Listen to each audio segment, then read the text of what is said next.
지난주에는 이제 우리가 이제 처음에 얘기했던 것들 중에 상가의 어떤 그런 매매 가격이나 매도 가격 같은 것들을 요즘에는 이제 뭔가 이렇게 정해져 있어서 이렇게 하는 게 아니다. 뭐 정해져 있는 게 아니라 그 수익 환원법이라고 해서요. 그래서 이제 예를 들어서 이제 매도 가격이라는 매수 가격을 계산하는 방법은 기본적으로 이제 보증금이 있고요. 그 다음에 월세가 있다. 그 다음에 이제 거기 중에서도 하나 더 알아야 되는데 보증금 월세만 아는 게 아니라 예를 들어서 해당 지역의 투자 수익률 이런 것들도 알아야 된다. 그래서 그렇게 하면은 계산이 가능한데 계산하는 방법은 월세에다 곱하기 12, 즉 연 임대 수익 이렇게 해서요. 그래서 그렇게 하고 그리고 나서 보증금을 더한 다음, 그러니까 연 임대 수익에서 나누기 해당 지역의 평균 투자 수익률 나눈 다음에 보증금을 더하면 그게 가격이다. 이런 얘기를 했었습니다. 그래서 요즘에는 이제 사고 팔리는 가격이 정해져 있는 게 아니라 그런 수익 환원법에 의한 그런 것들로 했었다. 이렇게 말씀을 드렸습니다. 뭐 그런 얘기들이 주로 좀 있었고요. 그 다음에 이제 상권을 분석하는 데 있어서 나름대로의 여러 가지 주의사항, 당부사항 이런 것들 말씀을 드렸습니다. 이게 뭐가? 예. 자, 제일 먼저 선생님들이 좋은 상가를 사거나 이 지역이 상권이 좋은지 아닌지를 아시려면 일단은 가장 간단한 방법 중에 하나가 되게 어려워요. 상권 분석에서 뭐 무슨 기법을 도입하고 뭘 어떻게 하고 이렇게 하는 거 어려워요. 근데 가장 확실하고 간단하게 할 수 있는 것 중에 하나가 어느 지역에 가서 이 지역의 상권이 좋냐 안 좋냐다 보면은 지나가는 사람들 다리를 먼저 쳐다보세요. 이 다리. 네? 왜? 제가 다리를 쳐다보니까 뭐 변태입니까? 네? 변태? 예, 예. 뭐 그럴 수 있죠. 예, 그럴 수 있어요. 예. 이게 우리나라에 있는 이 다리들을 제가 촬영을 해서 찍어서 이렇게 교환해 놓으면 문제가 생길 수도 있어요. 다리에도 초상권이 있는지 모르겠으나 있어요. 그래서 이 다리는요 한국 다리가 영국 다리예요. 예, 제가 이제 트라팔가 광장에 가서 직접 제가 찍었습니다. 찍어서 그렇게 했었습니다. 다 영국 다리들이에요. 근데 왜 다리를 쳐다봐야 되느냐 이런 거예요. 자 보세요. 이게 유통심리학이라든가 이런 쪽에서도 나오는 얘기인데 사람들은 본인의 몸이라든가 다리가 빠르게 움직이고 있는 이러한 상태에서는 구매력이 늘어나지 않는데요.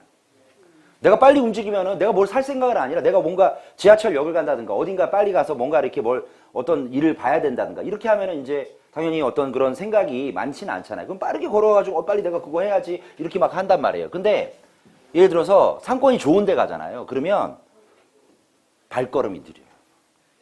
그러니까 제일 먼저 보셔야 될 게 아주 간단한 상권 분석. 누구나 알아듣기 쉬운 상권 분석 중에 하나가 다리를 쳐다봤을 때 발걸음이 느려야 좋은 거예요? 빨라야 좋은 거예요? 느려야 좋은 거죠. 느려야 좋은 거죠. 그래서 이게 강남역 사거리 이런 데 이렇게 막 이렇게 골목이라든가 이런 데 가보면 이면도로라든가 이런 데 가보면은 사람들 다니는 발걸음 속도가 어떻겠어요? 빠르겠어요? 느리겠어요? 느려요. 느려요. 예를 들어서 우리나라에 뭐 아주 유명한 상권들이 있잖아요. 뭐 홍대 상권이라든가 아니면 건대입구 상권이라든가 뭐 대학로 상권이라든가 이런 데 있잖아요. 이런 데 가보면 대부분 발걸음 속도가 어떻겠어요? 느려요. 일단은 느린 거. 이런 걸 찾아야 돼요. 그래서 딱 갔을 때, 이게 딱 보니까 상권이, 이게 다 보니까 지나가는 사람들이 이제 발걸음이 좀 느리다. 그러면 거기 상권이 좋다. 이렇게 보셔도 되겠어요. 자, 그런데는 이런 유동인구의 구매력은 해당 상권의 구매력이 높아지려면 통행인구의 많고 적음이 중요하지 않고 얼마나 느리게 움직이냐가 훨씬 더 중요하다. 예를 들어서 이런 데 있죠. 유동인구는 참 많아. 지나다니는 사람들도 참 많은데 왜 장사가 안 되는 동네가 있어요. 상가가 있는데. 그런데 뭐냐? 발걸음이 빠른 데죠. 다니는 사람은 잔뜩 있는데 발걸음이 빠른 데는 절대로 그 지역의 상권이라든가 그런 어떤 매출액이라든가 아니면 그 지역에 있는 상가라든가 이런 것들에 가격이 높을 수가 없어요. 보통 그런 데를 뭐라고 합니까? 지나다니는 사람은 많은데 발걸음이 굉장히 빠른 곳을 뭐라고 그래요? 흘러가는 상권 이렇게 얘기하죠. 보통 그런 얘기 들어보셨죠? 여기는 좀 못 들어보셨어요? 오늘부터 들어보신 걸로 그렇게 하세요. 선생님 너무 이렇게 격하게 이렇게 아니라고 얘기하시니까 이거 신경 써서 강의가 안 돼요. 자, 하여튼 그래요. 그래서 이제 얼마나 이제 느리게 움직이느냐 이런 것들이 중요하다 이렇게 말씀을 드릴게요. 그래서 발걸음이 빠르면 구매력은 유동인구가 많아도 늘어나지 않는다 이런 얘기고요. 자, 그 다음에 또 하나. 발걸음이 빠른 상권에서는요, 음식점 같은 거 죽치고 앉아서 사먹는 이런 것들 차리면 큰일 나요.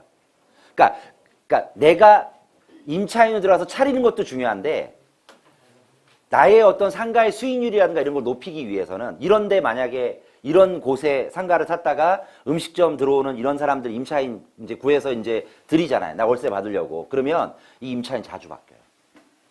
자주 바뀌면 바뀔 때마다 금방금방 나가자마자 그 다른 임차인이 쭉쭉쭉 이렇게 들어오고 하는 건 아니잖아요. 그러면 이제 공실이 생기죠.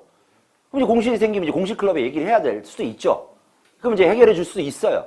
근데 원천적인 어떤 이런 것들을 방지하기 위해서 뭐냐? 기본적으로 업종 선택을 잘해야 돼. 임차인을 고를 때도. 아니면 내가 직접 영업을 하실 때도. 그래서 그런 발걸음이 빠른 곳에서는 죽치고 앉아있는 음식점보다는 딱 가자마자 빨리 내 목적지를 향해서 가다가 빨리 뭘 딱 들어가서 사고 내 원래 목적지로 향해서 갈 수 있는 어떤 이런 업종. 그런 게 뭐가 있어요? 예. 편의점 같은 거. 이런 데 편의점 자리가 어울리는 거죠. 아니, 화장품 가게라든가 이런 것들이 있잖아요. 그런 것들이 어울립니다. 그렇게 이해하시면 되겠습니다. 이런 데다 호프집, 맥주집, 그 다음에 삼겹살집, 그 다음에 해장국집 이런 것들을 임차인을 입점을 시키면 굉장히 상당히 문제가 될 수 있다. 이렇게 말씀을 드릴 수가 있겠습니다. 자, 그 다음에 이런 데가 있어요. 자, 도로가 넓어서요. 딱 보면은 이제 상가라든가 아니면은 뭐 상권이라든가 이런 것들이 쫙 있는데 되게 좀 넓어 보이고 노출도도 있고 어우, 대로변에 있으니까 참 이렇게 참 좋다. 이렇게 생각할 수 있는데 의외로 장사가 안 되고 즉 보니까 유동인구가 적은 거예요. 그러니까 도로는 넓고 그런데 지나다니는 사람이 없는 데도 있죠. 그런 데도 있어요. 그런 데도 있어요. 그래서 그런 데면 도로가 넓고 유동인구, 즉 다니는 사람이 적다 그러면은 이런 지역은 보행자의 구매력을 기대하기 어려워요. 그래서 차량 이동 시 구매가 높은 업종 이런 것들이에요. 그러니까 사람이 가서 발로 걸어가서 구매를 하는 게 아니라 차로 가지고 가서 뭔가 구매를 하는 이런 어떤 업종들이 있어야만 좋은 나름대로의 안정적인 어떤 임대 수입이라든가 이런 것들을 할 수가 있겠다 이렇게 볼 수가 있어요. 그럼 이런 게 뭐가 있어요? 이런 게 뭐가 있어요? 차로 운전을 해서 들어가서 뭔가 구매를 하거나 소비를 하거나 이런 것들이 뭐가 있을까요? 맥도날드. 아, 맥도날드는 아니고요. 아, 그건 맥도날드라고 얘기 안 하고 맥스루라고 얘기해요. 예, 드라이빙 스루라고 해서 이렇게 차가 이렇게 차에서 안 내리고 이렇게 대고서 자, 고객님 안녕하십니까? 그러면 이제 뭐 그 저 마이크 같은데 이렇게 스피커 같은데 대고서 아, 예, 저기 그 빅맥 세트 2개요. 뭐 그다음에 또 그 저기 콜라 말고 저기 그 커피로 바꿔 주세요. 아, 그러면 200원 추가되시네. 괜찮아요. 아, 괜찮아요. 그러면서 이렇게 주문해서 살짝 섰다가 이렇게 가면 이렇게 쑥 돌아가는 이런 것들이 있잖아요. 그죠? 예. 잠깐만. 이게 상권무석이라든가 이런 것들 아니면 또 좋은 상가 살 때는 다 필요 없고요. 일단 감각이 꽤 있으셔야 돼요. 일단은 좀 이렇게 뭐 파는 음식이라든가 아니면 이런 여러 가지 브랜드들 있죠. 이런 것들을 좀 잘 알고 계시면 좋을 것 같아요. 오늘 있잖아요. 이런 브랜드들, 유명한 브랜드들, 어디 가서 이제 뒤에 나오는데 어디 가서 이런 브랜드가 있으면 여기는 A 플러스 상권이라, 이런 브랜드가 있으면 B 플러스 상권이라, 뭐 이런 것들 볼 수가 있을 수도 있어요. 그래서 그런 것들 해줄 건데, 자, 예를 들어서 이런 거죠. 우리 이제 여름에 어디 계곡에 놀러 갔는데 계곡에 놀러 갔더니 계곡 옆에 그 계곡이 이제 이렇게 맑은 계곡이 쫄쫄 흐려요. 근데 그 계곡에 보니까 버들치하고 쉬리가 살아요. 물고기가. 그러면 그 물은 몇 급수예요? 1급수죠. 상가도 그런 게 있어요. 이 브랜드가 들어오면 여기는 A 플러스 상권이구나. 왜냐하면 모든 브랜드마다 지불 가능한 어떤 임대료 수준이 존재해요. 그러니까 이게 약간 이제 레벨이 좀 있어요. 예? 레벨 그러니까 모르시죠? 레벨우가 좀 있어요. 예? 그래요. 그래서 예, 그런 것들 있는데 하여튼 뭐 이런 곳에서는 아까 얘기한 드라이빙 스루 맞아요. 어울려요. 그리고 또 이제 요즘에는 그 스타벅스라든가 이런 커피 전문점들도 그런 그 스루 매장 같은 것들이 있어요. 이렇게 그러니까 차를 몰고 가면서 안 내리고 이렇게 커피 주문해서 직접 받아오는 이런 것들도 있을 수가 있어요. 그래서 그렇고요. 자, 그다음에 자, 이런 것들은 뭐냐면 자동차 대리점이라든가 카센터라든가 가전제품 판매점 같은 것들은 이런 데서 할 수 있어요. 이런 데는 사람이 걸어가서 구매를 하는 게 아니라 필수적으로 차를 몰고 가서 보통 구매를 하거나 이렇게 하잖아요. 그죠? 예, 이런 것들이 이제 이런 것들일 수 있습니다. 근데 사실은 이런 것들이 있다라는 얘기는 상권이 별로 안 좋다는 뜻이에요. 지나가다 그 동네가 라인에 보니까 카센터라든가 우리 왜 상권을 구분할 때요. 그 이쪽 지역의 상권이 그지 같다라고 얘기하는 3대 브랜드가 있어요. 그 상권이 안 좋은 데 들어가 있는 임차인들이 있어요. 예를 들어서 뭐예요? 신문보급소, 예? 우유보급소, 야쿠르트 대리점. 있으면 거기 상권이 그지 같은 거예요. 그러니까 제가 맨 처음 말씀할 때도 그런 얘기 잠깐 경고 말씀 드렸는데 제 강의 듣고 나면요. 오히려 강의가 좋은 게 아니라 상처받는 분들 꼭 있어요. 오늘도 좀 상처받는 분들 있을지 모르겠는데 예, 그래서 어쩔 수 없어요. 진실은 알아야 될 거 아닙니까? 그죠? 예, 얘기하지 말까 그냥? 예, 그냥 좋은 게 좋은 거라고 그냥 좋은 것만 얘기하고 그냥 그러고 그냥 오늘 그냥 강의 그냥 이 귀한 시간 그냥 끝내버리고 말까요? 그건 아니잖아요. 진실을 알아야 될 거 아니에요. 하여튼 그래서 지나가다가 카센터라든가 자동차 대리점, 그 다음에 가전제품, 우리 가전제품 판매점 같은 게 뭐 있습니까? 하이마트라든가, 그 다음에 LG 베스트 스토어라든가, 삼성 디지털 프라자든가 이런 거 있죠? 얘네들이 있는 위치들 보세요. 사람들 많이 다니고 있는 그런 위치에 있는 게 아니에요. 그냥 간선도로에 도로 넓고 이런데 차 다니기 좋고 차로 몰고 가서 이렇게 뭔가 구매하거나 구경하거나 이렇게 있는 곳에서 주로 보시게 될 겁니다. 그렇죠? 그래서 이렇게 한번 보시고요. 그 다음에 자, 이거 한번 그림 한번 잘 한번 기억해 보세요. 나중에라도 뭐냐면 여기 보면 상권의 형태가 이제 지금부터 나오기 시작하는데 아케이드형 상권에서 가로 열고 베스트라고 돼 있죠. 제일 좋은 상권이에요. 이런 상권은 뭐냐면 자 보세요. 어떤 사람이 이 상가촌을 갖다 걸어가기 시작해요. 걸어가기 시작하는데 딱 보니까 사람이 이 안에 들어왔더니 동서남북 어디를 봐도 상가들이 다 이렇게 포진해 있는 거예요. 이런 상권이 가장 좋은 상권입니다. 이런 상권을 유식한 말로 아케이드형 상권이라고 해요. 우리나라의 초일류 상권들은 모두 다 예외 없이 이 아케이드형 상권이에요. 자, 예를 들어서 강남역은요, 강남역 상권은요, 강남역 사거리를 기점으로 해서 강남역 사거리에서 반경 4km 이내가 전부 다 아케이드형 상권이에요. 옛날에는 거기가 강남역에서 그 사거리에서 대로변이라든가 유욕제가 아시죠? 유욕제가라든가 국민은행 아시죠? 뭐 그다음에 뭐 풍해재단 뭐 이런 것들 있잖아요. 그래서 그런 것들 이런 대로변 말고 그 이면에 보면 이면에 일부 이제 밥집이라든가 술집이라든가 이런 게 있다가 지금 가보면 강남 일대 어디 골목 가더라도 다 술집, 밥집, 커피집 이런 게 있는 거예요. 그러니까 옛날에는 가정집이었던 거죠. 심지어는 지금 사실 뭐 일종 전용 주거지역이라는데 일종 일반 주거지역처럼 개발행위가 이런 것들이 잘 용적률이 별로 안 나오는 국기원 있는 그쪽까지 라인까지도 지금 점점 사무실들, 카페, 그 다음에 요즘에 이제 사무실 같은 경우에도 어떤 경우에는 일반적인 오피스나 이런 것들에 들어가는 게 아니라 그 위치가 좋은 데라면 가정집을 사무실로 전용을 하고 개조를 해서 이렇게 하는 게 사실 직원들 복리를 위해서도 좋죠. 왜냐하면 근무하는데 마치 회사 같지가 않고 약간 쉴 만한 정원도 있고 뭐 주차 공간도 조금 어느 정도 확보가 되고 담장 헐면 뭐 그렇게 하듯이 넓어지는 거죠. 예를 들어서 지방 상권 중에서도 해운대 상권이라든가 아니면은 대구에 있는 동성로 상권이라든가 그다음에 뭐 대전에 있는 타임월드 상권이라든가 그다음에 또 에서 창원에 있는 상남동 상권이라든가 이런 모든 지역들은 전부 다 아케이드형 상권이에요. 왜? 상가들이 동서남북 돌아보다 이 상가 갈까 저 상가 살까 이렇게 갇혀있는 듯한 느낌이 들면 저절로 발걸음은 어떻게 되겠어요? 발의 속도는 느려지죠. 느려지면 구매력이 늘어납니다.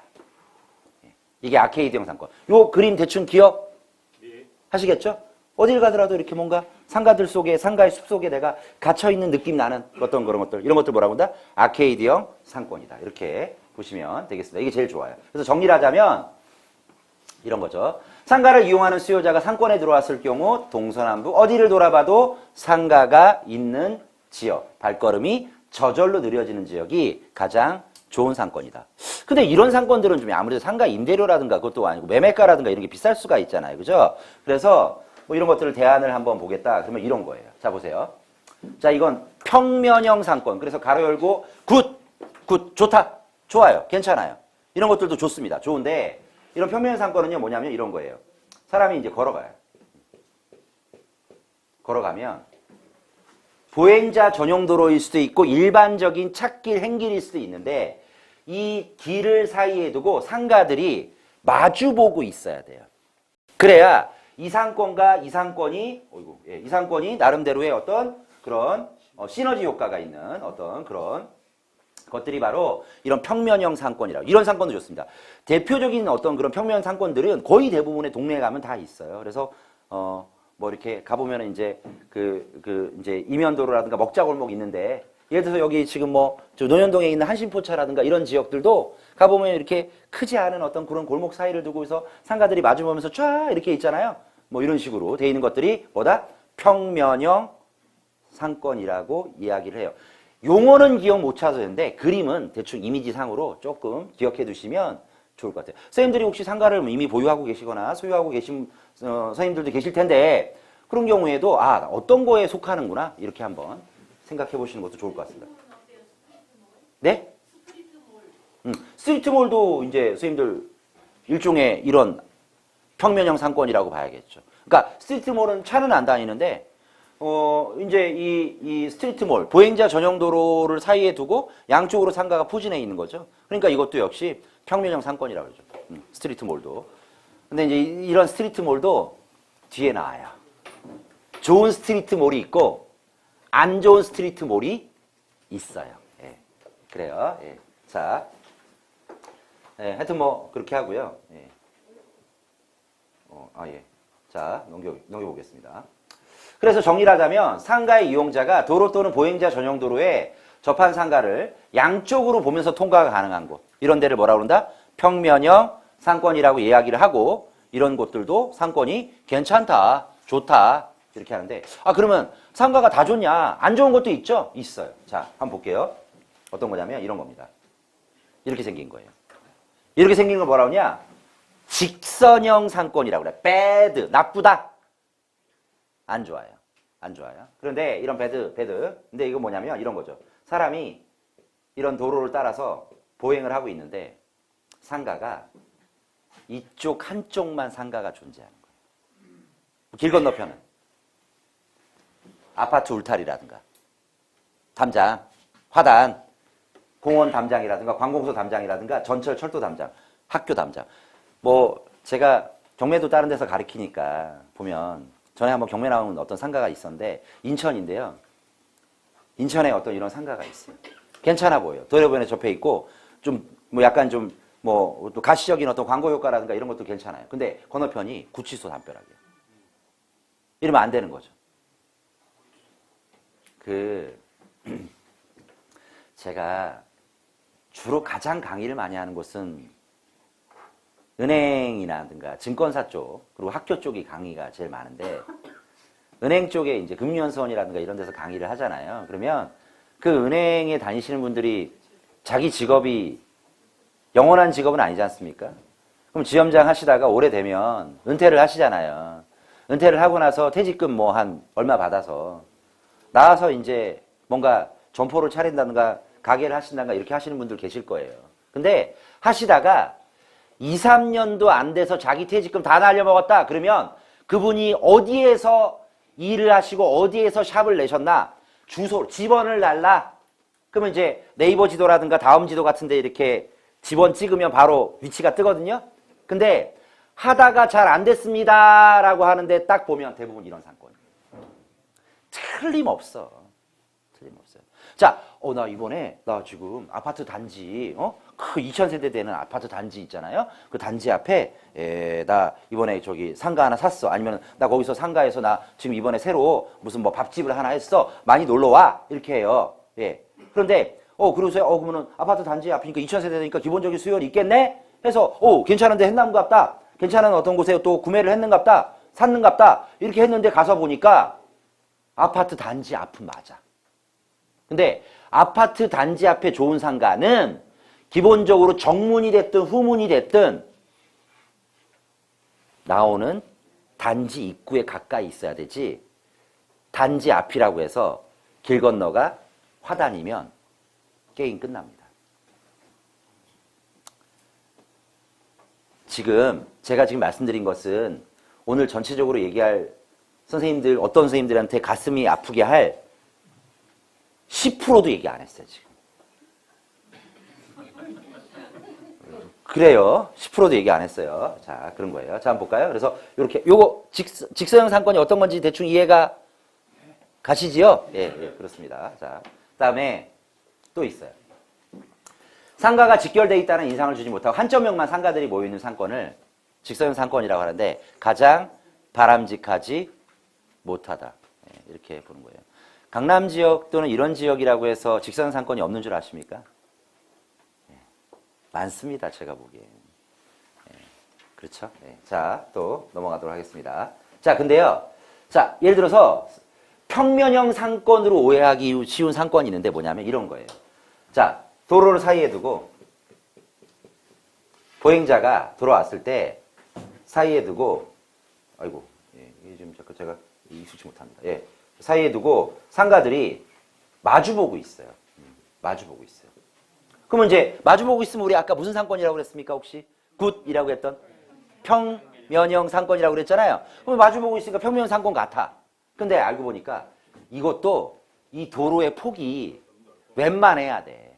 너무 넓으면 이거는 이쪽 상가하고 이쪽 상가가 마주보고 있는 시너지 효과가 있는 게 아니라 이쪽 상가와 이쪽 상가가 따로따로 돌아요. 그럼 얘는 무슨 상권으로 봐야 돼요? 직선형으로 봐야 된다 이거지. 별도니까. 그래서 이런 것들을 상가들이 마주보고 있어서 평면처럼 보이지만 조건이 뭐냐? 조건이 이거예요. 왕복 4차선 이하일 때만 평면형. 오케이? 이게 넘어가면 평면형이 아니라 이쪽 상권 따로 놓으니까 무슨 상권? 직선형 상권이다. 이렇게 보셔야 돼요. 오해하시면 안 되시옵니다. 이렇게 보시고요.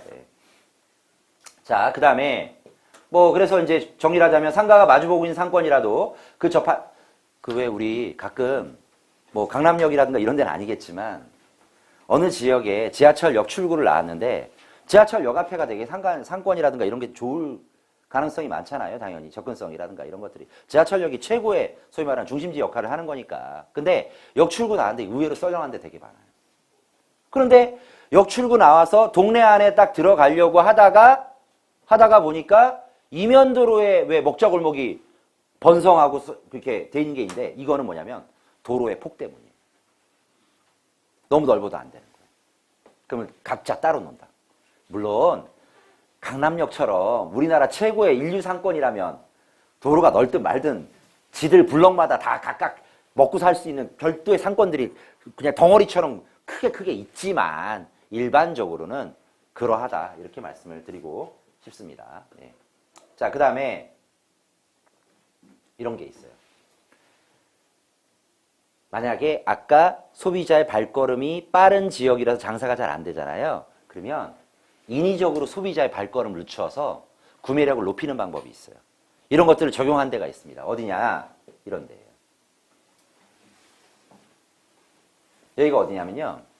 일산에 가면 정발산역 근처에 지하철 3호선 정발산역 근처에 라페스타라는 쇼핑몰이 있어요.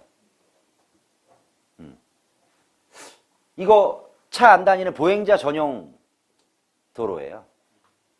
근데 뭔가 둘 다 이제 양쪽으로 맞으면 상가가 있어요. 그러면 이제 양쪽으로 마주보고 있으면 일단 무슨 상가라고 그랬죠? 아까? 평면형 상가라고 했잖아요. 괜찮다고 했죠. 굿 그랬잖아요. 근데 뭔가 문제가 있어 보이지 않습니까? 왜 뭐가 문제가 있어 보입니까? 이게 그렇죠. 얘하고 얘가 차가 다니는 길도 아니고 사람만 다니는 보행자 전용 도로인데 이 폭이 너무 넓어요. 그러면 사람들은 이렇게 폭이 넓은 어떤 이런 상가 지역을 가잖아요. 그러면 특별히 내가 목적을 가지고 어디 가서 뭘 사야겠다라 생각하지 않는 한 그냥 가운데를 지나가. 이 사람들 세 명처럼. 응? 네, 이 사람들 제가 아는 사람들은 아니에요. 응? 이렇게 지나가요. 그렇죠? 너무 넓다 이거죠. 그러면 이쪽으로도 안 쳐다보고 이쪽으로도 안 쳐다보고 그냥 자기 발길 닿는 대로 가야 될 길을 그냥 가운데 따라 딱 가는 거예요. 그런데 보세요. 이게 뭐냐면요. 혹시 토피얼이라고 해서 왜 나무를 왜 동물 모양으로 이렇게 손질해가지고 이렇게 예쁘게 만들어 놓은 것들이 있잖아요. 여기 가면 라페스타에 가면 이런 게 있습니다. 이게 굉장히 비싸더라고요. 근데 이걸 이제 만드는 게 어떻게 보면은 이제 이 상가 입장, 이런 상인들 입장에서는 이런 걸 만드는 어떤 그런 예산이 투입이 되고 비용이 발생할 거 아니에요. 근데 미친 척하고 이걸 왜 만들었냐? 이게 있으면 가다가 잘 보세요. 자, 야, 오늘 점심 뭐 먹을까? 그러게, 그저 우리 팀장 새끼는 왜 지랄이야? 막 그러면서 막 이렇게 하다 보니까 이런 게 있으면, 발걸음이 저절로 느려져요. 그러면 어떤 현상이 있냐? 이 주변에 있는 점포들의 매출액이 올라가요. 이런 것들은 논문으로도 굉장히 많습니다. 제가 그냥 하는 얘기들이 아니라 모두 다 나름의 근거들이 다 있어요. 이걸 뭐라 그러냐? 중간 저지성이라고 그래요. 중간 저지성. 발걸음을 늦추게 하는 시설이 있느냐. 또 이런 것도 있어요. 예. 뭐 이렇게 좁아지죠. 예, 좁아져요. 그리고 또 하나. 자, 이런 것도 갖다 놔요, 또. 왜 다리, 오작교 다리, 여기에는 분수에는 고기 몇 마리 넣어놓는 거예요. 그러면은 사람들은 이런 게 있으면 딱 보면 이걸 보는 순간, 이걸 구경하는 순간 빨리 막 걸어가다가 발걸음이 저절로 늦춰지는 거예요. 그럼 이제 그 지역에 이런 것들이 있는 어떤 그런 인근 지역에 구매력이 높아질 수도 있죠. 그래서 이제 선생님들은 혹시 이런 거 보이시면 어때요? 이 위로 가고 싶겠어요? 아니면 여기 피해서 옆으로 가고 싶겠어요? 예? 위로요? 이러면 아직 젊으신 거예요. 예? 위로 가고 싶으시면 젊으신 거고, 그 다음에 만약에 옆으로, 근데 저도, 저만 해도 이 위로 안 가요. 가면 이렇게 하면 괜히 이렇게 키가 커지고, 왠지 그냥 주목받는 것 같고, 부끄럽고 그렇잖아요. 그러면 어떻게 하느냐?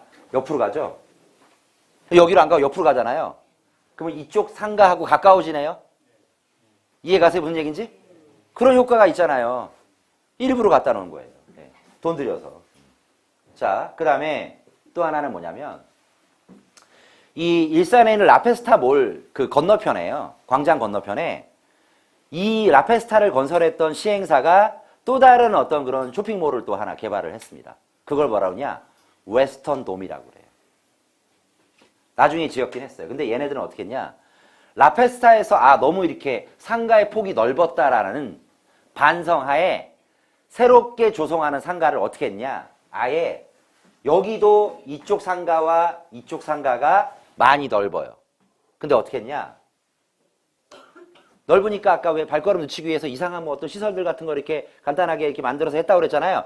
아예 설계를 그렇게 안 하고 중간에다가 상가 라인 하나 더 넣은 거야. 그러면 어떻게 되겠어요? 걸어가는 사람들의 이쪽 구멍 걸어가는 사람 불리게 되긴 하지만 어쨌든 상가의 보행 폭이 좁아지죠? 당연히 발걸음을 빠르게 걸어갈 수가 없어요. 그래서 예를 들어서 이렇게 라인 하나 넣고요. 양쪽으로 이렇게 갈 수 있도록 이렇게 해놨어요. 심지어는 또 가다 보면 중앙에다가 에스컬레이터를 설치를 해서요. 어쩔 수 없이 계속 걸어가려면 이 좁은 라인을 걸어갈 수밖에 없어요. 여기가 아까 봤던 라페스트보다 장사가 훨씬 잘 돼요. 아예 설계 단계에서부터 발걸음을 늦추는 그러한 시설들을 세팅을 한 거죠. 그렇게 하는 것들도 있습니다. 이렇게. 자, 그 다음에, 자, 일단은 좋은 상권의 조건들. 자, 일단은 정리를 하자면, 거리의 유동인구 발걸음이 느린 곳이 좋은 상권이에요. 절대 빠른데. 그래서 아까 우리 맨 처음 우리 뭐 봤죠? 상권에 대한 어떤 분석, 아니면 이 지역이 좋은 상권이냐 아니냐 할 때 가장 너무나 간단하고 그런 거, 뭐라고 그랬죠? 뭘 봐라? 다리를 봐라. 그 다리가 걷는 속도가 느려야 된다, 빨라야 된다? 느려야 된다. 그래야 구매력이 늘어난다. 빠르면 절대로 뭘 살 생각을 안 한다. 자, 그리고요. 그 다음에 상가의 개발자들은 유동인구의 발걸음을 느리게 하기 위한 치열한 전쟁을 치룬다. 아까처럼. 그리고 최초 상가 설계 시 유동인구 발걸음을 늦추는 형태로 건설도 되기도 한다. 이렇게 봅니다. 여기까지는 현실감이 없으시죠? 선생님들이 보유하고 있는 상가라든가 이런 것들하고 약간은 좀 약간 매칭이 안 되시기도 하죠. 걱정 마세요. 기대하세요. 아픔이 될지 환희가 될지 잘 모릅니다. 자, 보세요. 그래서 상권의 형태 중 직선형 상권은 투자를 피한다. 이렇게 보시면 됩니다. 자, 초간단 상권 분석 2. 그래서 상가의 종류와 상권의 주요 특성 이렇게 하는데 상권 분석할 때, 초간단 상권 분석할 때 상가의 종류와 상권의 주요 특성이 이제 나옵니다. 이제부터 이제 살벌해져요. 죄송해요. 죄송해요. 살벌해져요. 자, 우리 상가의 종류들 중에 단지 내 상가 있죠? 왜 반포주공 3단지 재건축 후에 반포 자이 상가라든가 고속버스 터미널 쪽을 마주보고 있는 삼각형의 상가들도 있을 거고, 그 다음에 여러 가지 어떤 그런 뭐 반포 6단지 상가 뭐 이런 것도 있을 것이고, 여러 가지 단지 내 상가들 있죠? 단지 내 상가 뭐예요? 아파트 단지 안에 있는 상가들이죠? 분명히 이런 상가 갖고 계신 분 여기 계십니다. 제가 지금 그 얘기 하니까 약간 동공이 확대된 분들이 몇 분 계셨어. 지금 이미 있는데 이런 단지 내 상가토 요즘에 이게 굉장히 많이 인기고 유행인 것 중에 하나가 뭐냐면 이런 단지 내 상가는 특지개발지구라든가 이런데 얼마 전에 뭐 이렇게 썩 어떻게 보면 아주 뭐 선호하는 지역은 아니었던 것 같긴 한데 부천의 옥길지구 소규모 신도시로 개발을 했거든요. 근데 거기에 단지 내 상가 분양하는데 전용 14평짜리 실평 14평짜리 상가인데 그 상가 1층이에요. 1층에 분양을 하는데 원래는 일반적인 단지 내 상가도 그렇고 일반 상가들은요. 선착순 수의 계약이에요. 먼저 와서 찍는 사람이 그렇게 상가를 사게끔 이렇게 하잖아요. 근데 이제 워낙 이제 요즘에 이 단지 내 상가 이런 것들이 인기가 있어요. 왜냐면 왜 인기 있냐면 안정적인 그 수요 기반이 있잖아요. 기본적인 어떤 그런 그 단지 내 어떤 아파트라든가 이런 단지 주민들이 있고 하니까. 그리고 또 요즘 저금리 시대에 갈 돈이 없는 곳에서 그래도 나름대로의 매달 따박따박 달세 월세 나오는 것들 이런 것들을 중에서 또 어떤 분이 이렇게 생각했습니다. 예를 들어서 지금 우리 선생님들 중에서도 이렇게 약간 뭐 이렇게 원룸이라든가 이런 어떤 그런 것들 뭐 보유하고 계신 분들 계시겠지만 어떤 분들은 또 생각에 그런 것보다 차라리 그냥 상가 쪽 관리하는 게 더 좋겠어. 뭐 이렇게 그럼 선호가 다르죠. 뭐 다르죠. 예, 다른데 하여튼 뭐 그런데 그래서 이제 이런 것도 인기 있다. 그래서 그 옥길지구 같은 데도 14평짜리 전용 14평짜리 1층 상가인데 이제 소위 말해 예가를 한 4억 정도 났는데 그래서 입찰 방식을 했더니 7억에 그게 가져가왔어요. 요즘 단지 내 상가 장난 아니에요. 아주 인기가 끝내줍니다. 특히 신규 택지개발지구 단지 내 상가는 특히나 심해요. 그렇걸랑요? 그래요. 그런데 여쭤볼게요. 이 대목에서. 자, 여쭤볼게요. 단지 내 상가에 PC방, 당구장, 유흥주점 있는 거 본 적 있어요? 왜 없죠? 안 되니까요? 그러니까 주민들이 막 이렇게 들고 일어나잖아. 들고 일어나도 내가 내 상가에다가 내가 내 마음대로 월세 많이 받고 하겠다는데 근데 돈 많이 벌겠다는데 니들이 아무리 따져도 뭔 상관이야 이럴 수도 있잖아요. 이용을 안 할 것 같아서? 아니 주민들한테 피해를 주니까요? 허가가 안 나. 대부분의 단지 내 상가들은요. 학교 환경 위생 정화구역 내에 절대 정화구역이나 상대 정화구역으로 보통 되어 있습니다. 돼 있어요. 절대 정화구역은 뭐죠? 그거 한번 정리하고 갈까요? 자, 절대 정화구역. 자, 뒤에 나오는지 모르겠는데 학교 문에서 반경 50m 이내가 절대 정화구역. 예. 어디에서? 제가 언제 정문이라고 그랬어요? 강의를 똑바로 들어야 될 거 아닙니까, 선생님들? 제가 언제 학교 정문이라고 그랬어요? 학교 문. 근데 어떤 학교는 왜 정문이 있고 후문이 있죠? 그 다음에 잘 안 쓰는 장거는 쪽문이 있죠? 모든 문. 어떤 놈 학교는 열받게 학교에 문이 4개인 거야. 씨. 왜? 학교 문이에요. 자, 예를 들어서 이걸 하고 빨간색 좋아요. 자, 학교가 이렇게 있어요. 학교가 있으면 여기 문이 이렇게 있다. 이렇게 있다. 이렇게 있다. 이렇게 있죠? 여기서 반경 50m. 반경 50m. 다 뭐예요? 이런 데를 절대 정화고요. 절대 정화. 절대 정화고요. 이런 데 뭐가 안 되냐? 일반 음식점이 안 돼요. 일반 음식점이 뭘까요? 일반 음식점이 뭘까요? 자, 내가 상가를 갖고 있는데 나 상가에서 월세 많이 받고 싶죠. 우리 누구나. 월세를 많이 받는 비결이 뭐예요?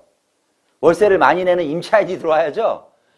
월세를 많이 내는 임차인이 들어오는 가장 좋은 방법이 뭐예요? 임차인의 매출액이나 순이익이 커야 되죠? 임차인의 순이익과 매출액이 크기 위해서 뭐 해야 돼요? 임차인의 파는 업종이 매출이 많은 업종이어야 되죠? 매출이 많은 업종이 뭔데요? 물장사 아니에요?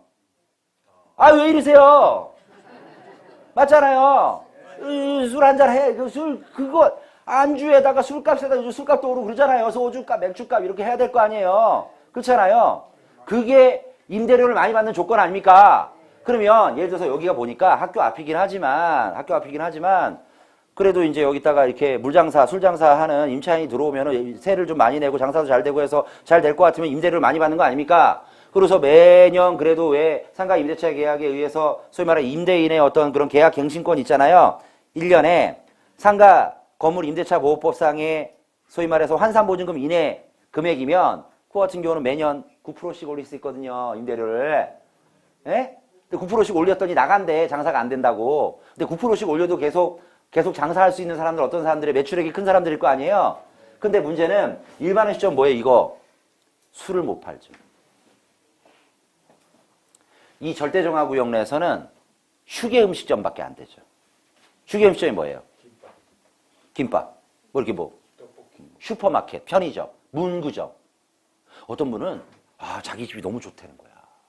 그러세요? 어떻게 좋으신데요? 그랬더니 우리 집이 막 아침에 일어나면 산이 가까워 산세도 지적이고 그 다음에 또 이렇게 약수터 가기도 좋고 그 다음에 바로 앞에 그 학교도 하나 있어가지고 초등학교도 바로 정문 앞이래 또. 그래가지고 거기에 또 이렇게 막 그 안에서 운동하기도 좋고 되게 좋다는 거야.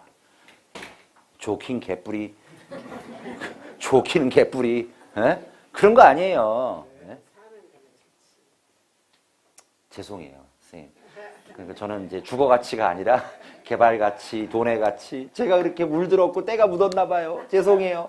어쨌든 그래요. 예, 그런데 안 되는 거죠.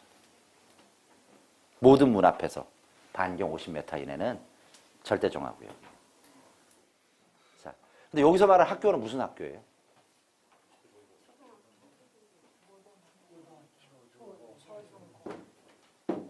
유치원, 초, 중, 고, 대까지 다. 왜? 대학교 앞에 정문 앞에 술집들 막 뭐 뻘뻘하고 뭐 학사주점이니 막걸리집이니 다 있는데 그거는 학교 환경 위생 정화구역 제도가 생기기 이전부터 있었던 애들. 근데 걔가 학교장이 허가를 해줬을 경우도 있고. 근데 걔가 만약에 학교 환경 위생 정화구역이 지정되기 전에 있었던 거면 얘가 술 안 파는 휴게 음식점으로 왔다가 다시 술 파는 일반 음식점으로 못 돌아가. 이해가세요? 무슨 얘기인지? 못 돌아간다고요. 못 돌아가. 강을 건너버리는 거예요. 예, 가시죠. 사실은 제가 가끔 중개사협회도 가끔 특강을 나가는데 한두 번 나가요. 나가는데 중개사분들 중에도 학교 환경 위생 정화구역의 절대 정화구역의 의미, 상대 정화구역이 몰라. 왜? 공법 시간에 공부했을 텐데 왜 모르냐 그랬더니 배운 적이 없대. 시험에도 안 나오는데 왜 배우냐. 그래서 제가 맨날 얘기하는 게 우리 선생님들 죄송하지만 중개사 합격할 때 공부했던 그 실력 갖고 손님들하고 상대할 때 5분 넘기기 힘드세요. 공부 좀 하세요.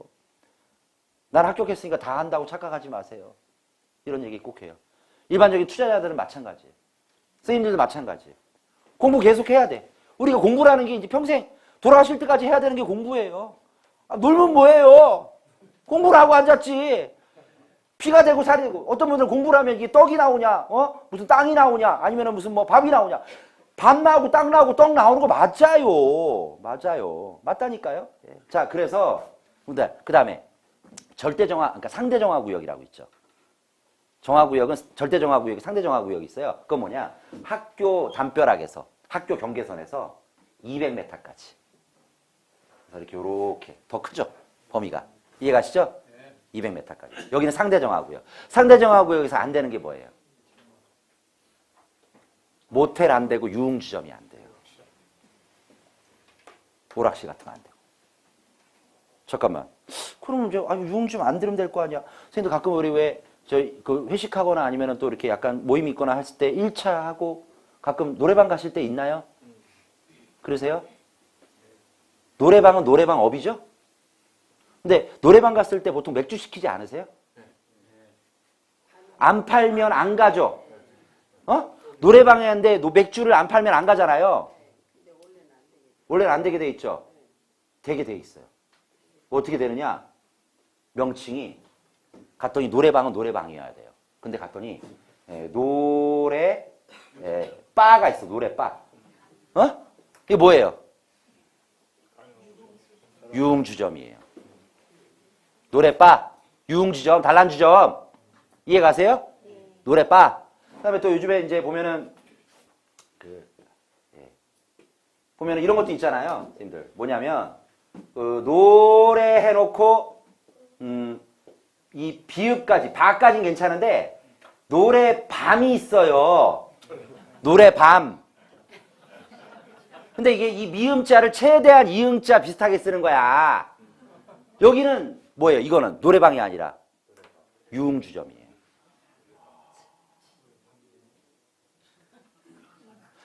선생님들, 세상에 내가 선생님들이 먹고 마시고 걸어가는 모든 게 사실은 부동산입니다. 얼마나 재미있는지 몰라요. 저 같은 사람은 이제 인생이 피곤한 거야. 어딜 가도 맨날 다 그런 거밖에 안 보이는 거야. 만약에 노래밤이 있다, 노래방이 아니라, 그럼 여기 뭐냐? 노래밤이 있으면 여기는 근처에 200m 안에 학교가 없다는 뜻이야. 토지용기 확인서 띄워보나 마나예요. 이해 가세요? 얼마나 재밌는지 몰라요. 네. 네. 자, 그 다음에 만약에 이런 것도 있잖아요. 노래 해놓고 노래 여기까지 되게 괜찮아. 근데 여기 또 이렇게 하트가 있어. 이거 뭘로 읽어야 되는지 모르겠어. 노래 하트. 이건 뭐예요? 유흥주점이에요. 노래방이 아니에요. 그 다음에 요즘에는 참 근데 지금 이 얘기 다 처음 들으시면 선생님들의 삶이 얼마나 드라이했나라고. 자, 그 다음에 또 이런 것도 있죠. 노래, 요즘에 이런 것도 있는데 노래 해놓고 노래 여기 바까지는 괜찮은데 여기다 이렇게 마이크를 그려놨어요. 이렇게 노래 마이크. 본 적 있어요? 이게 뭐예요? 노래방이 아니라 뭐예요? 유흥주점이죠. 유흥주점이 있다는 얘기는 뭐예요? 거기는 상업지역일 것이고, 유흥주점이 있다는 얘기는 뭐예요? 거기는 학교환경위생정화구역상 절대정화구역은 말도 안 되고 상대정화구역조차도 안 된다. 상대정화구역 뭐는 가능해요? 술집은 돼요. 상대정화구역. 아까 왜 학교 문이 아니라 경계선에서 뭐까지? 200m까지.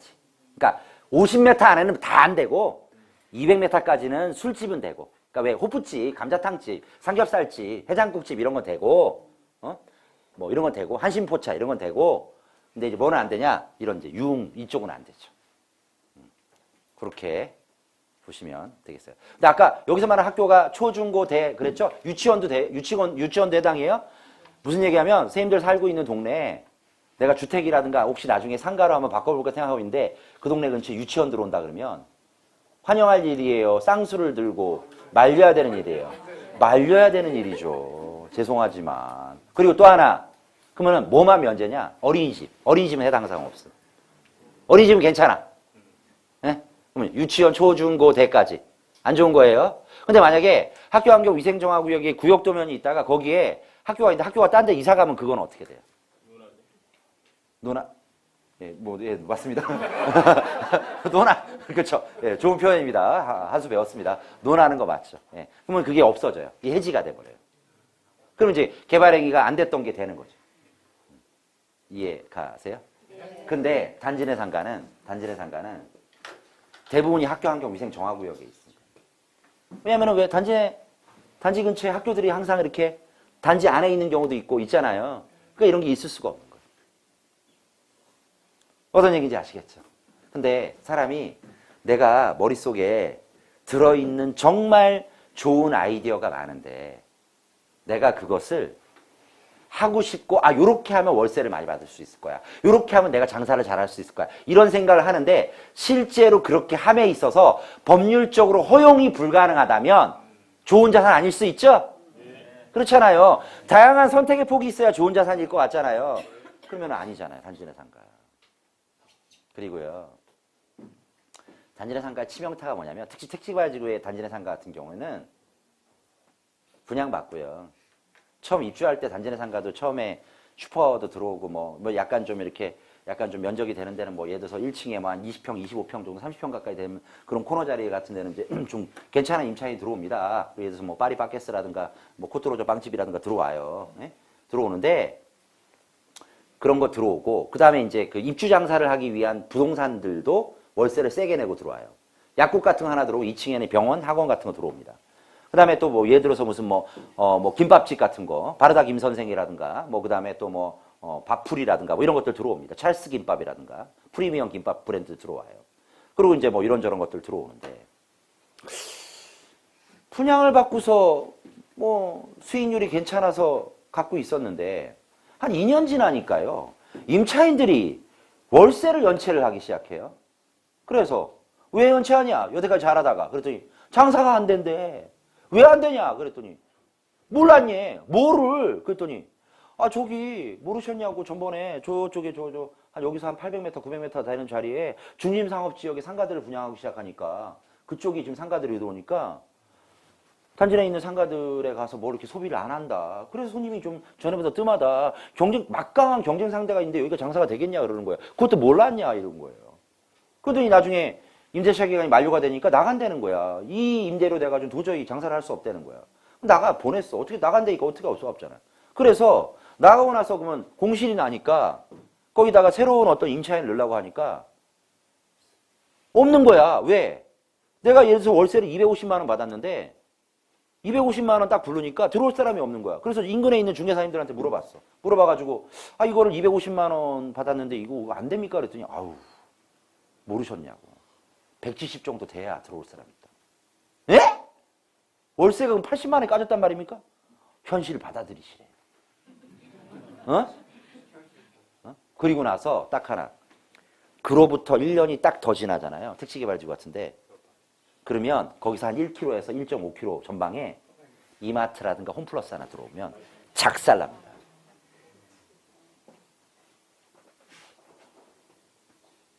쓰세요. 제가 단지 내 상가에 대한 정리를 딱 한 줄로 해드릴게요. 왜 안 쓰세요? 예, 쓰세요. 예. 자, 단지 내 상가의 정의에 대해서 써드리도록 하겠습니다. 자, 내가 분양받은 단지 내 상가. 자, 쓰세요. 내가 분양받은 단지 내 상가. 내가 분양받은 단지 내 상가에 처음 들어오는 임차인. 세입자죠. 내가 분양받은 단지 내 상가에 처음 들어온 임차인의 보증금과 월세. 내가 단지 내 상가 첫 분양받고 처음 들어온 임차인 있죠? 세입자, 그 상가 세입자. 이 사람의 보증금과 월세. 내가 분양받은 단지 내 상가에 처음 들어오는 임차인의 보증금과 월세는 그 단지 내 상가의 역사적 전고점이다. 역사적 전고점이다. 처음 들어온 임차인이 내는 보증금 월세가 제일 높고 세월 지나면 그 보증금 월세를 절대로 받을 수 없다 이 얘기예요. 역사적 전고점. 사실 그래요. 그리고 단지 내 상가가 노후화되고 나이가 들면 어떻게 돼요? 나중에는 처음에는 아까 다양한 임차인들이 들어오다가 나이가 들고 세월이 지나면 1층 단지 내 상가다. 그러면 그 상가에 들어온 사람들은 부동산밖에 안 남아요. 다른 업이 장사가 안 되는 거야. 혹시 제가 지금 얘기한 게 아직도 이해가 안 가신다면 제가 딱 들으면 아는 딱 3글자로 단지 내 상가 정의해 드릴게요. 쓰세요. 3글자. 딱 3글자로 정의해. 단지 내 상가. 딱 3글자로. 쓰세요. 예, 쓰세요. 단지 내 상가 3글자로 정의해 드릴게요. 뭐라고 쓰면 이렇게 쓰시면 돼요. 예, 예, 하지마. 하지마. 결론이 뭐라고요? 단지 내 상가의 결론이 뭐라고요? 하지마, 하지마, 하지마. 왜 하세요? 지금 단지 내 상가 같은 경매로 넘어오는 것들이 있거든요. 이상하게 감정평가가 높은 거야. 그러니까 예를 들어서 낙찰이 3억 5천에 되는데 감정가 7억, 뭐 8억 그래. 이유가 뭐냐? 분양가였던 거야. 그 감정가가 분양가였던 거야. 내 재산이 반토막 난 거야. 대출을 갖다 60% 받았고 심지어는 은행이 자기 채권도 회수가 안 되는 거야. 너무 슬픈 거야. 은행들이 그런 채권 회수 못하는 일이 반복이 되면 또 부실화되고 공적 자금 또 넣어야 되고 우리 호주머니 세금 엄청 나가야 되고 그러는 거예요. 바람직하지 않습니다. 죄송해요. 근데 선생님들 갖고 계신 분들 3분 정도 있어요 지금. 응? 그럼 어떻게 해야 돼? 어떻게 해야 돼? 파세요. 진짜로. 조금 더 시간이 가기 전에 후회하지 말고 빨리 청산하세요. 근데 이런 건 있겠죠. 단지 상가 갖고 있는데 이게 재건축 대상일 수도 있죠. 그러면 한번 기다려 볼 만하죠. 응? 이런 거죠. 자산은요, 사람도 그렇잖아요. 연식이 지나면 숙성되는 사람이 있고, 응? 부패되는 사람이 있잖아요. 사람도 그렇다 하잖아요. 선생님들은 다 숙성되신 분들 아닙니까? 어? 네? 아주 그윽한 장마처럼. 근데 어떤 분들은 또, 이 사람은 나이가 들었는데도 여전히 철이 없어. 그 부패되는 사람 아니에요. 부동산도 숙성되는 부동산이 있는 반면에 부패되는 부동산이 존재한다. 라고 한다면 대표적인 게 단지 내 상가예요. 보세요. 제가 아까 경고했지만 벌써 분위기가 이렇게 숙연해지고 엄숙해지잖아요. 그런 거 아니겠습니까? 그렇죠? 자, 그 다음 상가 종류 또 보죠. 테마상가 아세요? 테마상가 뭡니까? 왜 전자상가? 동대문에 있는 그 의류 테마상가 있잖아요. 거기는요, 임대료가 없는 상가도 많아요. 임차인한테 임대료를 안 받아. 관리비만 내라 이거지. 왜? 비어있으면 관리비 누가 내야 되니까. 주인이 내야 되잖아, 소유자가. 그 관리비마저도 부담스러울 만큼 상가가 망가져 있는 거예요. 이런 테마상가. 그래서 우리 긴 말하지 말고 정리 빨리 하죠. 자, 테마상가 이거 딱 한 글자로 정리해 드릴게요. 빨리 쓰세요. 테마상가 한 글자로. 딱 한 글자로. 예. 꽝. 꽝이야. 꽝. 네. 꽝이야. 예. 일반적으로요, 선생님들이 상권 분석을요, 선생님들 스스로 혼자서 공부하시려고 하잖아요.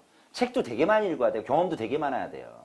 이런 강의가 좋은 것 중에 하나가 남들이 먼저 해본 경험을 간접해서 정리된 걸로 할 수 있다는 장점이 있잖아요. 그죠? 예, 그래서, 예. 뭐 저 이제 부동산 공부한 지 얼마 안 됐어요. 한 20몇 년밖에 안 됐으니까. 예.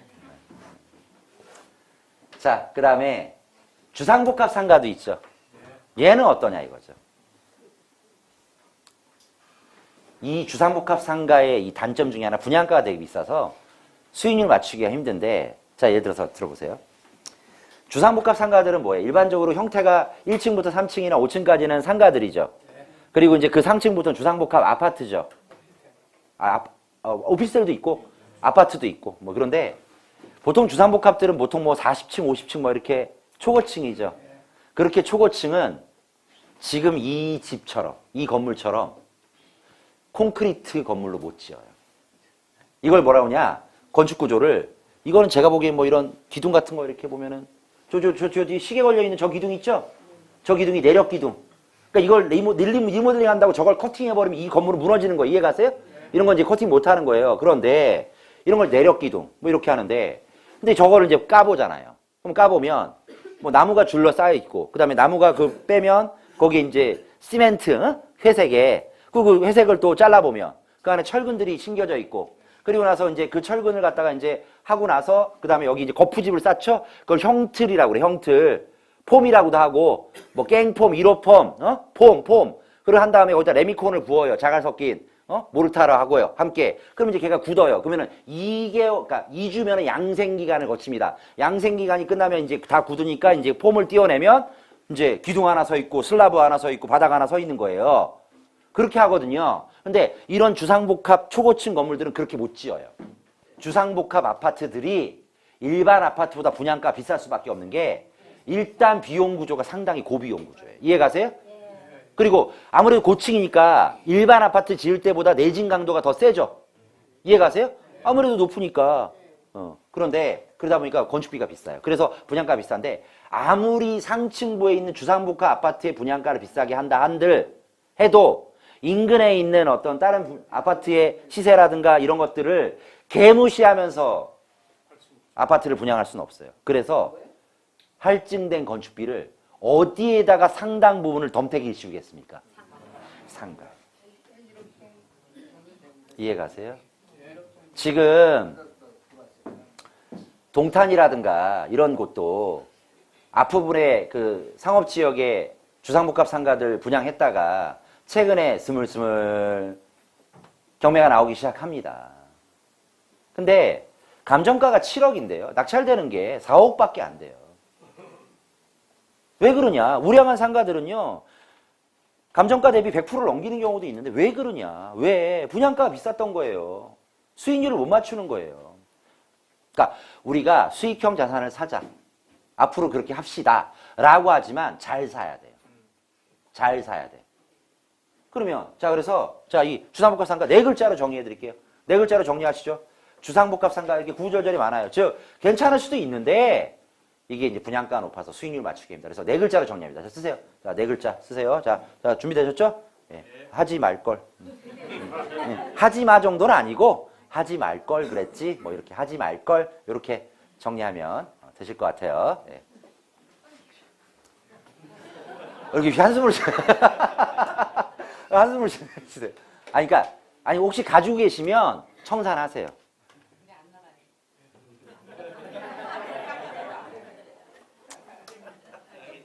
그래도 청산하셔야 돼요. 예.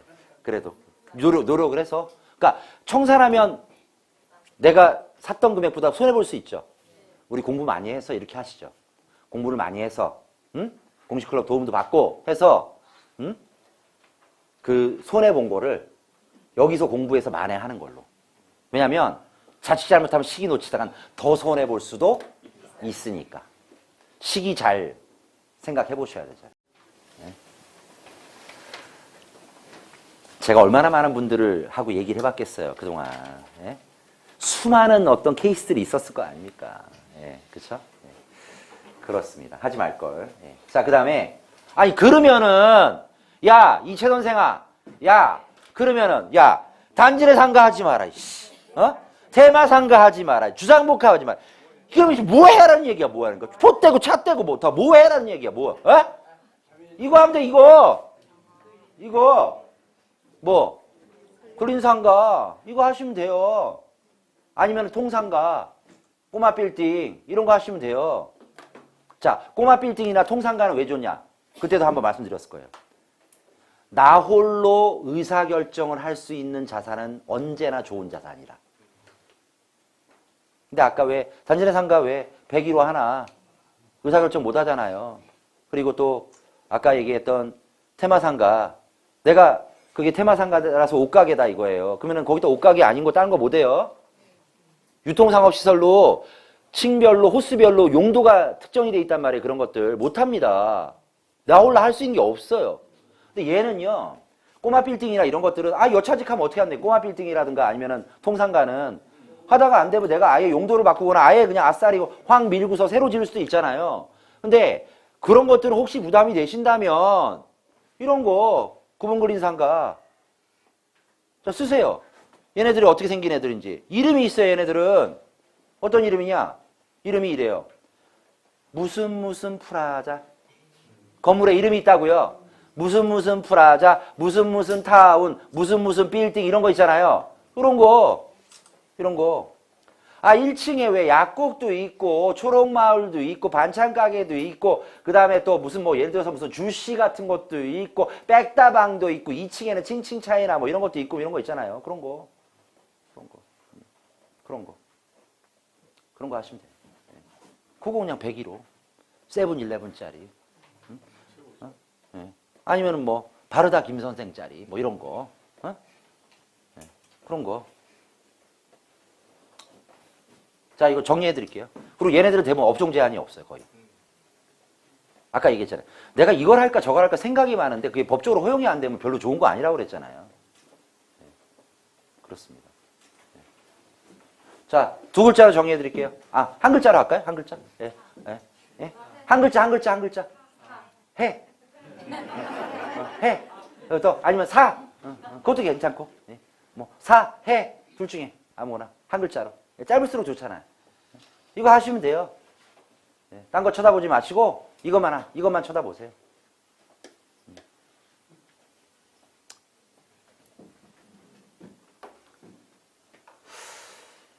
자, 우리 선생님들 이거 한번 해볼게요.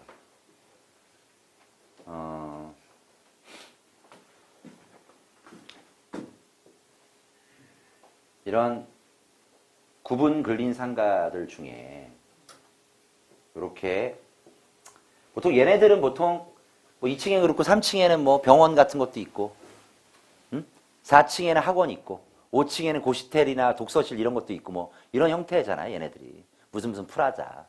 그렇죠? 그럼 이제 보통 이제 위에 칸은 보통 이렇게 좀 약간 큼직큼직하게 잘려 있고 그다음에 아래 칸은 왜 좀 잘게 잘려 있죠?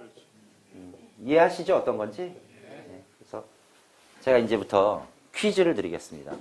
선생님들의 부동산 투자의 실력과 감각이 어느 정도 레벨인지 어느 정도 레벨로인지 테스트를 하도록 하겠습니다. 자, 여기 지금 네, 봉구비어 자리야. 봉구비어. 인생을 너무 드라이하게 사니까 아는 게 없으시잖아요. 자, 요거 15평짜리야. 실평. 15평. 응? 그리고 요게 얼마냐? 요게 가격이 7억이야. 예를 들어서. 그리고 얘는 수익률이 얼마냐? 4.8%예요. 됐어요? 그리고 똑같은 건물 안에 요 상가가 요렇게 통째로 나왔어요. 요게 얼마냐? 요거는 48평이에요. 실평. 근데 얘는 얼마냐? 얘 7억이야. 그리고 얘는 수익률이 7.1%예요. 즉 뭐냐면 선생님들 즉 뭐냐면 똑같이 금액이 얼마라고요? 7억이죠. 근데 얘는 평수도 작고 수익률도 4.8%밖에 안 돼. 얘는 평수도 크고 수익률이 7.1%나 돼요. 자, 이게 1층이고 얘가 2층 상가예요. 뭐 사야 됩니까? 예? 아니 이 수업을 듣기 전에 이전 버전으로 원래 선생님들 생각했던 그 쪼대로 얘기를 하셔야죠.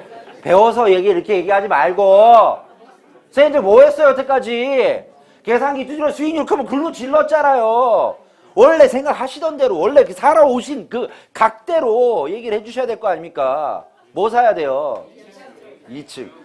이제 막 이렇게 제가 윽박지르고 하니까 예. 자, 여쭤볼게요. 선생님들. 수익률 있죠, 수익률. 수익률. 수익률이라는 얘기가 있잖아요. 그 수익률은 수익률 이꼴 수익률이라 하면 수익률은 위험의 대가죠. 이해가세요? 위험의 대가. 우리 왜 은행에 예금하면 왜 이렇게 돈을 조금밖에 안 준다고요? 안전하잖아요. 돈 잘 안 떼이잖아요. 5천만 원까지는 예금자 보기 중에서 국가가 지급보증까지 해준다고 그랬잖아요. 그쵸? 그러면 얘는 수익률이 작고 얘는 수익률이 큰데 결국에는 수익률이란 개념은 위험의 대가니까 수익률이 크다라는 건 위험도 크고 수익률이 작다라는 건 위험이 작다라는 얘기잖아요. 그럼 부동산에서 있어서의 소위 말하는 위험이 뭐예요? 무슨 위험이 존재하는 거예요? 공실이죠? 여기가 어디야? 공실 클럽이잖아. 그러니까 이 공실의 위험을 도와주는 회사다 이거지. 이게 바로 그 위험을 그런 거 아니겠어요? 네? 그렇잖아요. 자, 선생님들 보세요. 2층은요 수익률이 7.1% 정도이지만 얘네들은 어떤 위험이 있냐? 공실의 위험이 크기 때문에 수익률을 높여놓고 팔지 아니하면 안 팔려요. 거래가 안 돼요. 근데 1층은 수익률은 낮지만 공실이 나더라도 누군가 들어오죠? 이런 자리. 그럴 거 아니에요. 그러니까 수익률을 낮게 줘도 살 사람이 존재하는 거죠. 당연히 그러니까 부동산은요 절대로 계산기 두드려 사면 안 돼요. 그것도 중요하긴 하죠. 하지만 혹시나 동일한 조건이라면 수익률을 비교하지 마시고 위험이 어디가 더 적으냐, 즉 공실의 위험이 뭐가 더 적으냐, 이런 게 진짜 투자예요. 어떤 얘기인지 이해 가시죠? 기본적인 생각을 좀 바꾸셔야 될 것 같아요. 그 말씀을 드립니다. 아시겠죠? 예. 자, 요거 아까 우리 한 글자로 뭐로 정의하기로 했죠?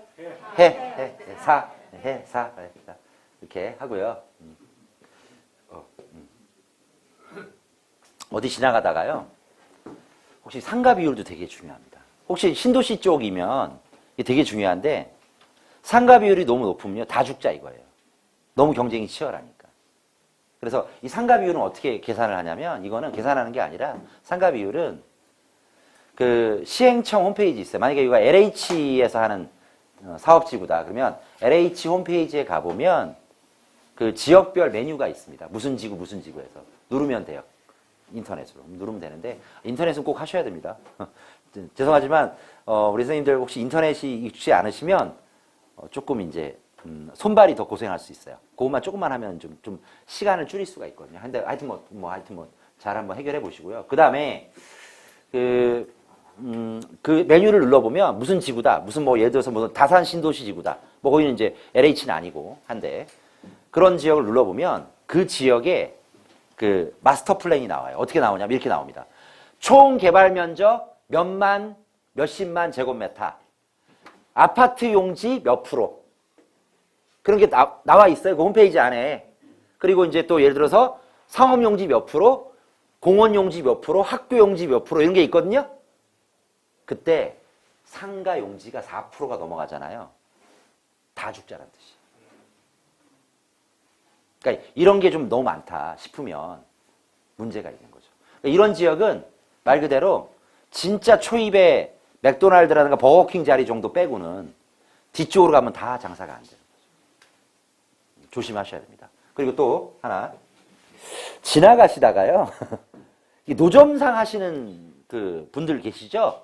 이런 분들이 계시면 거기는 틀림없이 유동인구는 무조건 많아요. 왜 이쪽 업을 하시는 분들은 응당 이쪽 종사하시는 분들은 당연히 유동인구 많은 데서 하시겠죠? 노점상이 그 지역에 많다는 뜻은 당연히 유동인구는 걱정 안 해도 된다 이런 뜻이죠. 나름대로 이제 유동인구가 있는지 없는지도 파악할 때 그 지역을 파악할 때 나름의 좋은 어떤 하나의 방법이 되겠다 이런 말씀을 드리겠습니다. 그 다음에 뭐 상권력 이거는 이제 그리고 혹시 상가나 이런 것들 투자를 하거나 이렇게 하실 때 중요한 거는요. 그러니까 상가가 아까 왜 단지 내 상가 왜 안 좋냐면요. 아까 근데 제가 좋다라는 게 그 구분 그린 상가 얘기했었잖아요. 프라자 상가. 이런 프라자 상가들이 모여 있죠. 그런 5층짜리, 6층짜리, 10층짜리 건물들이 이렇게 쭉쭉쭉 이렇게 같이 모여 있잖아요. 그런 상권들은 주로 그러면 아까 상권의 형태 중에 어떤 상권일 가능성이 많아요? 아케이드요. 거봐. 제 강의가 이렇게 휘발성이 강한 거야. 지금 1시간도 안 됐는데 벌써 잊어드셨어요. 예. 그래요. 그래서 아케이드형 상권이고 또 하나 뭐냐면 상가의 개수를 세보면요. 그런 프라자 상가들은요. 상가 하나당 상가 개수가 최소한 60개, 70개, 80개가 넘어가요. 그런 게 10개, 20개 있는 거죠. 몇천 개 될 거 아닙니까? 단지 내 상가 해봐야 30개, 40개밖에 안 되죠. 우리 한번 생각해 보세요. 내가 회식을 하거나 약속 장소를 잡을 때 상가가 1000개 있는 지역에서 약속 장소 잡고 싶겠어요? 30개 있는 데서 약속 장소 잡겠어요? 그렇지 않나요? 골라 먹을 수 있는 재미가 있는 선택의 폭이 넓은 아닌가? 좀 조용한 데 가시는 좀 약간 고요하고 좀 약간 조용한 호젓하고 이런 데서 선호하는 분들이 계시긴 하겠죠. 하지만 일반적으로는 그러하시다 이런 말씀을 드립니다. 그래서 상권력이란 건 뭐냐? 상가의 개수예요. 즉 상가가 개수가 요만큼 있는 지역과 요만큼 있는 지역이 있으면 뭐 이거 더 크게 해야죠. 있으면 사람들은 주로 어디로 많이 간다? 일로 많이 가려고 한다. 즉 유동인구를 많이 끌어다니는 것은 유동인구를 끌어다니는 상권의 자석이 존재한다라면 그 자석은 크기에 비례할 것이다. 상가 개수가 많은 곳에 선택하는 게 좋겠다. 이런 말씀을 드립니다.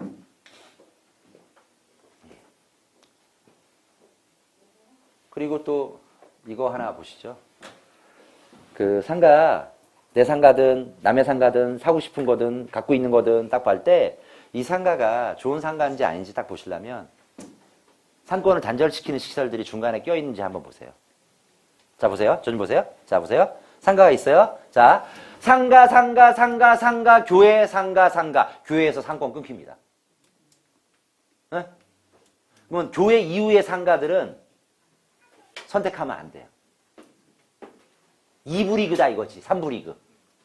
그리고 자, 상가, 은행, 은행에서 상권이 끊깁니다. 밤에 불 꺼지는 시설들이 중간에 끼어 있으면 상권이 연속되거나 이어지지 않는다는 것을 잊지 마십시오. 그래서 요즘에 조금 약간 규모 있는 그 건물을 갖고 있는 분들은 은행에 임대를 잘 안 줘요. 1층에. 그러니까 은행들은 또 자구책으로 어떻게 해요? 2층으로. 이렇게 하죠. 이제 이렇게 해가지고 이렇게 있으면 이렇게 하잖아요. 요렇게 들어가죠. 요렇게. 여기다 ATM기 하나 넣고, 그죠? 여기 계단하고 ATM기 넣고 올라가면 여기 지점이 있는 걸로. 그러니까 요거는 비싸겠죠. 여기 임대료가. 그죠? 2층은 1층보다 요거는 이제 쌀 거 아닙니까? 그러니까 이렇게 올라가죠. 그리고 또 그 주인들도 1층 주인들도 이거 안 주려고 그러죠. 요걸 거꾸로 하는 인간들도 있죠. 다이소는 니은자로 들어가죠. 다이소는 이렇게 들어가죠. 이렇게 들어가죠. 그쵸? 다이소 1층에 점포 하나 얻어서 지하로 내려가는 계단 뚫고, 그래서 지하는 임대료가 좀 싸니까. 우리 사람들 머리 진짜 좋아요. 그렇잖아요. 완전 진짜 장난 아니지 않습니까? 그리고 이제 여기 이쪽 가운데 이런 쪽은 뭐 이렇게 그냥 원래 있던 상가들이 이렇게 1층 상가들 몇 개 있고, 뭐 양키 뭐 무슨 뭐 캔들이라든가 뭐 이런 것들도 있고, 그다음에 또 무슨 뭐 이런저런 어떤 이제 유명한 브랜드들 이런 것도 있고. 요즘 뭐 스타벅스라든가 이런 것들도 이렇게 들어가죠. 많이들. 이렇게 하죠. 그래서 어떤 상권을 단절시키는 시설들이 중간에 껴있으면 안 좋다. 이런 말씀 꼭 드리고 싶습니다. 예. 그 다음에 상권의 나쁜 입지. 예. 아까 뭐 다 정리한 건데요. 4차선 도로 이상으로 너무 양분돼 있으면 상권이 많으니까 안 좋다. 흘러가는 상권 안 좋다. 유동인구는 있는데 발걸음 속도가 빠르다든가 이런 건 안 좋다. 이런 말씀 드리고. 그리고 이제 좋은 상권은요. 당연히 거기 권리금이 있어요. 자, 상가를 매수하는 사람은 권리금하고 상관없습니다. 그건 임차인들끼리 왔다 갔다 하는 거지만, 그래도 그걸 중개하거나 이렇게 그걸 소개하는 분들한테 반드시 물어봐야 돼요. 아, 이 동네는 권리금이 좀 있는 동네입니까? 좋은 상권이면 당연히 권리금이 있어야 돼요. 이해가시죠? 예, 그래서 그러니까 나하고는 상관없지만. 예. 자, 그다음에 몇 가지 유의사항 이런 것들 앞에 뭐 했냐면, 여기에 뒤에 뭐가 있냐면 그게 있어요. 아까 왜 학교환경위생정화구역 있죠. 그런 거 좀 들어 있습니다. 그래서 오늘은 여기 정도까지 말씀드리도록 하겠습니다. 시간이 너무 금방 가죠? 예, 원래 그렇습니다. 그래서 참 우리 잠깐만요. 잠깐만요. 예, 고맙습니다. 예. 그 다음번에는 우리 토지 투자? 다음번에 농지하고 임야 준비할게요. 예? 예, 그다음에는 이제 토지 투자시 막 이상한 거, 잘못 투자하면 큰일 나는 거 이런 거 있잖아요. 이런 거 하고, 그렇게 해서 할까 합니다. 그래서 다음 주도 기대하시라. 자, 뵙겠습니다.